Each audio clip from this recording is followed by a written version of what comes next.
Welcome to Baba academy online education. હું ગૌરવ મકવાણા બાબા એકેડમીના online platform પર આપ સર્વે વિદ્યાર્થી મિત્રોનું હાર્દિક સ્વાગત કરું છું। તો આપણે ભણી રહ્યા છીએ ધોરણ 10 વિષય છે ગણિત, જેમાં પ્રકરણ નંબર છે 8મું ત્રિકોણમિતિનો પરિચય, જેમાં દાખલા નંબર 1 થી સ્વાધ્યાય 8.1 સ્વાધ્યાય 8.1 જેમાં દાખલા નંબર 1 થી 8 ભણી ગયા બરાબર।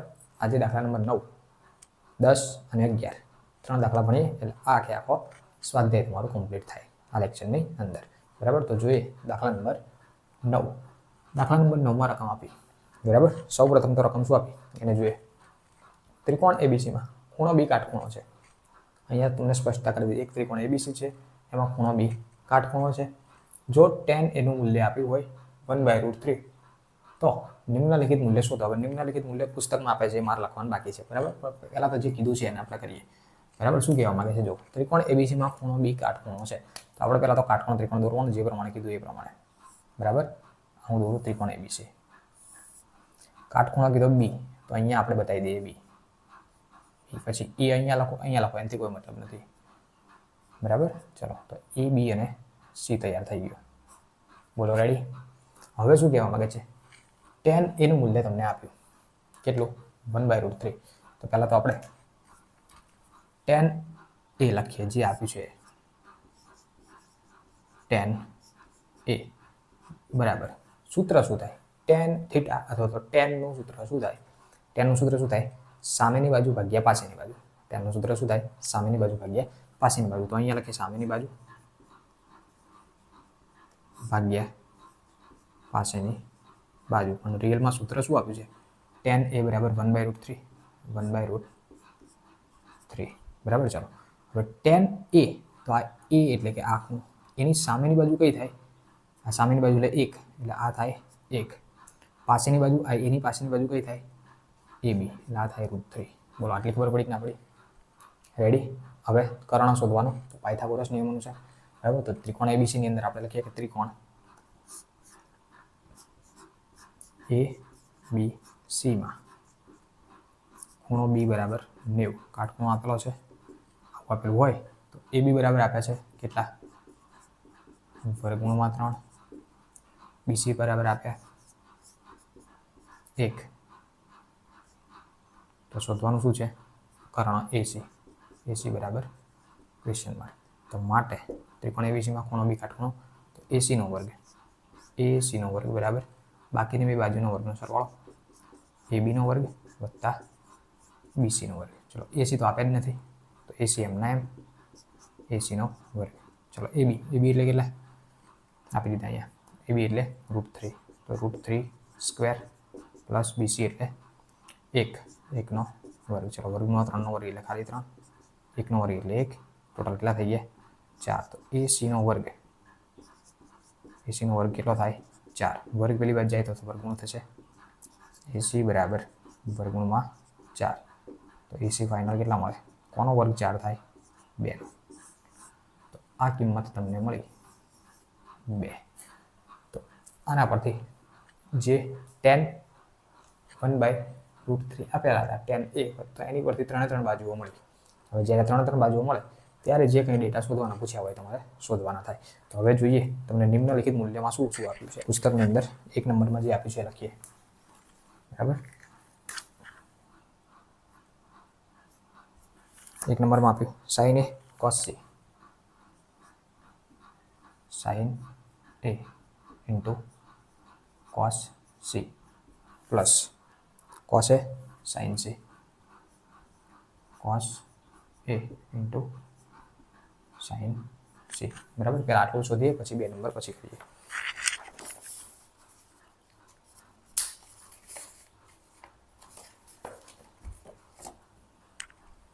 ચાલો sin a, તો પહેલા તો હવે જો ડાયરેક્ટ લખી નાખીએ બરાબર। અલગથી sin a અલગ લખો, પછી cos c અલગ લખવાની જરૂર નથી, આ સૂત્ર તમને ખ્યાલ હોય બરાબર, ખૂણા ક્લિયર હોય તો વાંધો આવે નહીં। ચાલો a માટે લખવાનું છે, કયા ખૂણા માટે, a માટે। તો a એટલે આ, તો sin નું સૂત્ર શું થાય, સામેની બાજુ ભાગ્યા કર્ણ, તો a ની સામેની બાજુ એટલે 1, કર્ણ એટલે 2, તો આ થયું 1/2। બોલો રેડી। ઇન્ટુ cos c, તો c માટે કોસનું સૂત્ર શું થાય? પાસેની બાજુ ભાગ્યા કર્ણ. તો સી માટે પાસેની બાજુ એટલે 1, કર્ણ એટલે 2. તો જો આ બંનેની કિંમત એકની એક જ આવી, સમાન જ મળી. પ્લસ કોસ એ, તો એ માટે કોસ પાસેની બાજુ ભાગ્યા કર્ણ √3/2 ઇન્ટુ સાઇન સી, સી માટે સાઇન સામેની બાજુ ભાગ્યા કર્ણ સામેની બાજુ √3/2. બોલો આ ખબર પડી કે ના પડી? ડન. ચાલો બરાબર. આ ગુણાકાર છે તો ઉપર ઉપરનો ગુણાકાર નીચે નીચેનો ગુણાકાર 1 1 1 નીચે નીચેનો ગુણાકાર 2 2 4 પ્લસ આમાં એ જ રીતે ગુણાકાર √3 એટલે ખાલી 3 2 2 4. છેદ સરખો હોય, છેદ સરખો તો છેદ એમનો અંશનો સરવાળો 1 + 3 ટોટલ થાય 4/4 = 1 જવાબ આવે 1 નંબરમાં. બરાબર. હવે 2 નંબર.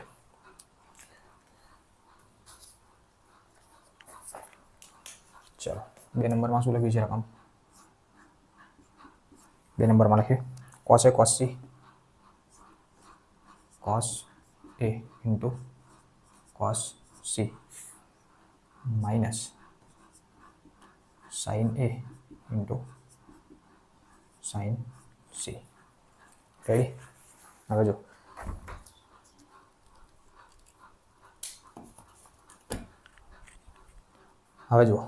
આમાં શું આપ્યું છે? cos a cos c minus sin a sin c. હવે જો આ જે આપ્યું છે cos a cos c, તો આ આખી જે રકમ છે એ મતલબ કે આ જ ત્રિકોણ ઉપરથી જ છે. બરાબર. તો અમુક ડેટા આની અંદરથી તમે લખી શકો, જેમ કે cos a, તો આની અંદર cos a હતો. હા, cos a એટલે કેટલા થતા? √3/2. તો આમાં જુઓ તો એ જ થાય. તો આના માટે તમે √3/2 ડાયરેક્ટ આમાં જોઈને લખી શકો, ઉપર નામ જોઈને. ઇન્ટુ cos c, તો cos c એમાં હતો આ રહ્યો, cos c એટલે 1/2 થાય. તો આના માટે તમે 1/2 લખી શકો ઉપરના દાખલા મુજબ. માઇનસ sin a, sin એ 1/2 થાય, અહીંયા 1/2 લખી શકો. અને sin c √3/2 થાય, તો √3/2 તમે લખી શકો. આ દાખલા પરથી તમને ખબર પડી કે ના પડી? રેડી? ચલો બરાબર. ગુણાકાર ઉપર ઉપરનો ગુણાકાર √3 * √3/2 2 4 માઇનસ 1 અને √3 એટલે √3 થાય છેદમાં 2 2 4. એક પ્લસ એક માઇનસ, તો આ થઈ જાય 0. તો પહેલામાં 1 જવાબ આવ્યો, બીજામાં 0 જવાબ આવે. તો દાખલા નંબર 9, એમાં 2 દાખલા આપેલા હતા, એની આપણે ગણતરી કરી. આઈ હોપ કે તમને દાખલા નંબર 9માં ખબર પડી હશે. ડન. તો હવે જોઈએ દાખલા નંબર 10. ચલો દાખલા નંબર 10ની રકમ આપી. રકમમાં આપ્યું છે ત્રિકોણ PQRમાં ખૂણો Q કાટખૂણો છે. તો જેવું પ્રમાણે લખ્યું એ પ્રમાણે બતાવીએ. પછી કીધું PR અને QR 25. મોસ્ટ ટાઈમ કે દાખલો ટીક મારી દેજો. બરાબર. પરીક્ષામાં પૂછી નાખે. બરાબર. દાખલો પૂછી નાખે 10મો. બરાબર. કેમ કે બે બાજુનો સરવાળો રિલેટેડ આપે 25 સેમી અને PQ બરાબર 5 સેમી હોય તો sin P cos P tan P શોધો. બરાબર. sin cos અને tan બંને P ખૂણા માટે શોધવાના કીધા છે. બરાબર. તો આપણે પહેલા દોરીએ ત્રિકોણ PQR, એમાં Q કાટખૂણો બતાવીએ. તો PQR હું દોરું પહેલા તો. આ છે PQR. કાટખૂણો કયો કીધો? Q. તો આને બતાવી દઉં કાટખૂણો Q. બરાબર. PQR તો આ P, Q અને R. ચલો રેડી. અને PR વત્તા QR. હવે PR એટલે કયું? તો કે આ PR એટલે કે કર્ણ, અને QR એટલે કે આ કર્ણ અને આ બંનેનો હું સરવાળો કરું તો 25 થાય. ખબર પડી જાય? PR બાજુ અને QR બાજુનો હું સરવાળો કરું તો 25 થાય. અને PQ બરાબર 5, એટલે P થી Q નું મૂલ્ય જે છે આ 5 સેમી આપેલ છે. 5 સેમી. તો આ બાજુના આ બાજુમાં શોધવી છે. આથી ખબર પડી કે ના પડી? પહેલા તો રકમ કહેવા માંગે છે. ચલો તો હવે આની અંદર આપણને ખબર છે કાટકોણ ત્રિકોણ હોય, બરાબર, એમાં કોઈ પણ બે બાજુ આપી હોય તો ત્રીજી શોધી શકીએ. બે આપી હોય તો ત્રીજી શોધી શકીએ. આની અંદર એક જ આપી છે PQ 5. પરંતુ એક હિન્ટ આપી, બે બાજુ જે છે એનો સરવાળો કરો તો કેટલો થાય? 25 થાય. 25 સેમી થાય. બે બાજુ છે, એક કર્ણ અને બાકીની એક બાજુ કાટખૂણાની બાજુની, બાકીની બીજી એક બાજુ છે, એનો સરવાળો કરો તો કેટલો થાય? 25 થાય. એવું કહેવા માંગે છે. તો હવે અહીંયા શું લખીએ? પહેલા તો અહીંયા લખીએ, જે આપ્યું છે લખીએ ત્રિકોણ PQR માં ખૂણો Q બરાબર 90, કાટખૂણો PQ નું માપ આપ્યું PQ બરાબર 5 સેમી, અને આ બાકીની બે બાજુનો સરવાળો આપ્યો, એક PR કર્ણ વત્તા ક્યુ આર બરાબર કેટલો આપ્યો 25 સેમી બરાબર આટલું આપ્યું છે. તો શોધવાનું શું? તો કે બે શોધવાનું તો બે છે બરાબર. એ કઈ બાજુ સરવાળો આપ્યો છે, એ કઈ સિંગલ આપી નથી બરાબર. તો ધારી લઈએ કે ક્યુ આર ને એક્સ ધારી લઈએ. લખીએ કે ધારો કે ક્યુ આર બરાબર એક્સ ધારતા આ ક્યુ થી આરનું મૂલ્ય હું એક્સ ધારી લઉં. શું ધારી લઉં? એક્સ બરાબર. એટલે કે જો હવે એ આની અંદર હું મૂકું જે આપ્યું છે એની અંદર પી આર વત્તા ક્યુ આર બરાબર 25 પી આર વત્તા ક્યુ આર કેટલા ધારે એક્સ. તો આ ક્યુ આરની જગ્યાએ હું એક્સ મૂકું તો આ કેટલા થઈ જાય 25. આ એક્સ આ બાદ જાય તો પી આરનું મૂલ્ય મળે પી આર બરાબર 25 માઇનસ એક્સ આવું કંઈક મળે. સેમી પાછળ સેમી લખવાનું કેમ કે સેમીમાં છે બરાબર. એટલે આ મૂલ્ય કેટલું થાય? અહીંથી આટલું મૂલ્ય 25 માઇનસ એક્સ. બોલો આટલી ખબર પડી? હજુ ફિક્સ મૂલ્ય નથી મળ્યું. અહીંયા એક્સ ધાર્યો તો આ 25 માઇનસ એક્સ થાય. ફિક્સ મૂલ્ય મળ્યું નથી એના માટે. હવે તો જો આમ જોવા જાવ ત્રણેય બાજુ ખબર પડી કે ના પડી? ભલે ફિક્સ મૂલ્ય નથી મળ્યું. આનું 5 આનું એક્સ અને આનું 25 માઇનસ એક્સ. આ ફિક્સ મૂલ્ય નથી પણ મૂલ્ય તો મળ્યું ને કંઈક જે મળ્યું મૂલ્ય તો મળ્યું. તો આના પરથી પાયથાગોરસ લાગુ પાડી શકીએ. તો લખીએ પાયથાગોરસના નિયમ અનુસાર લખી શકીએ. તો અહીંયા લખીએ ત્રિકોણ PQRમાં ખૂણો કાટખૂણો છે તો લખી નાખ્યું. તો લખો પાયથાગોરસ નિયમ અનુસાર પાયથાગોરસ નિયમ અનુસાર ચલો પાયથાગોરસ નિયમમાં શું થશે? કર્ણનો વર્ગ. કર્ણ એટલે કે પી આરનો વર્ગ બરાબર. બાકીની બે બાજુનો વર્ગનો સરવાળો PQ નો વર્ગ વત્તા ક્યુ આરનો વર્ગ. ચલો જે બાજુનું નામ ખબર છે લખો. પી આર પી થી આર એટલે 25 માઇનસ એક્સ. તો અહીંયા લખીએ 25 માઇનસ એક્સનો વર્ગ બરાબર. PQ તો ઓલરેડી આપેલી જ છે બાજુ કેટલા 5નો વર્ગ. ક્યુ આર આપણે ધારી છે આ લખ્યું. ધારો કે ક્યુ આર એટલે એક્સ ક્યુ આર એક્સ. તો અહીંયા એક્સનો વર્ગ કરીએ. હવે સાદું રૂપ આપીએ 25નો વર્ગ 625.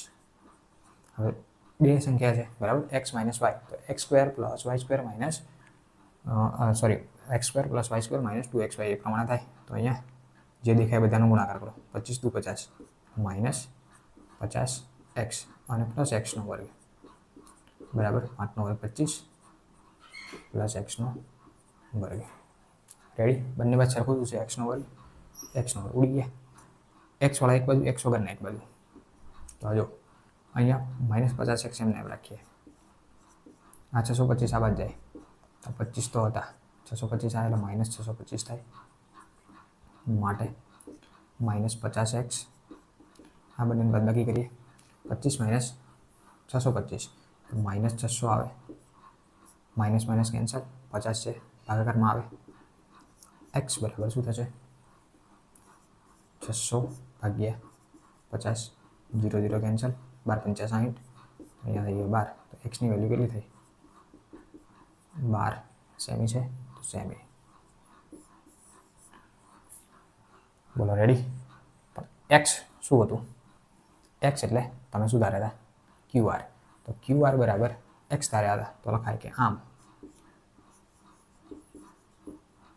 ક્યુ આર બરાબર એક્સ બરાબર કેટલા થયા 12 સેમી. તો ક્યુ આરનું મૂલ્ય કેટલું મળી ગયું તમને ખબર પડી કે આ 12 થાય ફિક્સ. એવી રીતે પીઆર કેટલા થતા હતા? પીઆર અહીંયા હતું જો પીઆર બરાબર 25 માઇનસ એક્સ. તો પી આર બરાબર 25 માઇનસ એક્સ. તો 25 એમના એમ માઇનસ એક્સ એટલે 12 બાદબાકી કરે 12 × 24 25 એટલે 13 થાય 13 સેમી. તો આ મૂલ્ય ફિક્સ મૂલ્ય કેટલું થયું? આ 13 સેમી. તો હવે ત્રણ બાજુ ખબર પડી ગઈ 5 12 અને 13. બોલો ખબર પડી કે ન પડી? રેડી? ચલો હવે શું શોધવાનું? સાઇન પી કોસ પી ટેન પી. તો સાઇન પી કોસ પી ટેન પી આવા જોઈ લે. ચલો પહેલાં જોઈએ સાઇન પી. સાઇન પી બરાબર સાઇનનું સૂત્ર શું થાય? તો કે સામેની બાજુ ભાગ્યા કર્ણ. ચલો બરાબર નીચે બરાબર પી રિલેટેડ સામેની બાજુ. પી રિલેટેડ સામેની બાજુ એટલે ક્યુ આર કહેવાય. લખો ક્યુ આર ભાગ્યા કર્ણ. કર્ણ એટલે થાય પી આર. લખો PR. QR અને PR. QR એટલે કેટલા? આ QR આપણે શોધા કેટલા? 12. અને અહીંયા જુઓ તો ચાલે. QR એટલે 12, PR એટલે 13. 12/13. તો sin P ની વેલ્યુ મળી. sin P. હવે જોઈએ cos P. cos P. cos નું સૂત્ર શું થાય? પાછળની બાજુ ભાગ્યા કર્ણ. ચલો cos P પાછળની બાજુ, P રિલેટેડ પાછળની બાજુ શું થાય? PQ. P રિલેટેડ પાછળની બાજુ એટલે PQ. કર્ણ એટલે આપણે ફિક્સ PR. PR. ચલો PQ. P થી Q નું મૂલ્ય કેટલું? 5. તો અહીંયા લખીએ 5. PR એટલે કેટલા? કર્ણ એટલે 13. બોલો રેડી. અને tan P. tan નું સૂત્ર tan P બરાબર tan એટલે સામેની બાજુ ભાગ્યા પાછળની બાજુ. ચલો tan P રિલેટેડ સામેની બાજુ, P રિલેટેડ સામેની બાજુ એટલે QR. લખો QR. અને પાછળની બાજુ તો PQ. ચલો QR એટલે 12, PQ એટલે 5 થાય. 12/5. તો આ tan P નું મૂલ્ય મળી ગયું. બોલો રાઈટ. દાખલા નંબર કયો હતો? આ 10. બરાબર. પરીક્ષામાં પૂછાયો ને પૂછેલો પણ છે. બરાબર. 2-3 વખત પૂછેલો પણ છે. જૂના પેપર જોઈ શકો છો, ખ્યાલ આવી જશે. તો આ તો દાખલા નંબર 10. હવે જોઈએ દાખલા નંબર 11. ચલો દાખલા નંબર 11 છે. એમાં ખરા ખોટા આપે છે. બરાબર. વિધાન સત્ય છે કે અસત્ય? કારણ આપો. બરાબર. પણ આપણે ક્યારે કારણ આપવાનું ના હોય, મૌખિક બોલી નાખીશ, લખવાનું ના હોય. બરાબર. પરીક્ષામાં ક્યારે કારણ લખવાનું હોતું નથી, મૌખિક કહી દઈશ. જો લખીશું tan એનું મૂલ્ય હંમેશા 1 કરતાં ઓછું હોય. બરાબર. હવે આ અત્યારે નહીં ખબર પડે, જ્યારે તમે શું કહેવાય કોષ્ટક ભણશો ત્યારે વધારે ખબર પડશે. બરાબર. આની પછીના સ્વાધ્યાયમાં આવશે. તો આ ઉપર છેલ્લી જેમ કે માહિતી આપું તો જેમ કે કોઈ ત્રિકોણ છે તો tan એનું મૂલ્ય કઈ રીતે હોય? જેમ કે આ 3, 4 અને 5 સમજો ત્રિકોણ. tan નું મૂલ્ય શું? tan એટલે સામેની બાજુ ભાગ્યા પાછળની બાજુ. આ ધારો કે એ છે, એની સામેની બાજુ ભાગ્યા પાછળની બાજુ. તો 4/3 થયું. તો 4/3 નો ભાગાકાર કરો એટલે શું થાય? 1 આવે કે 1 કરતાં વધુ આવે? 1 કરતાં ઓછું ના આવે, 1 કરતાં વધારે જ હોય. બરાબર. કેવું આવે? 1 કરતાં વધારે. એટલે કે આ વિધાન ઓછું છે તો આ વિધાન કેવું થાય? ખોટું. આ વિધાન થાય ખોટું. આપેલું વિધાન કેવું છે? અસત્ય.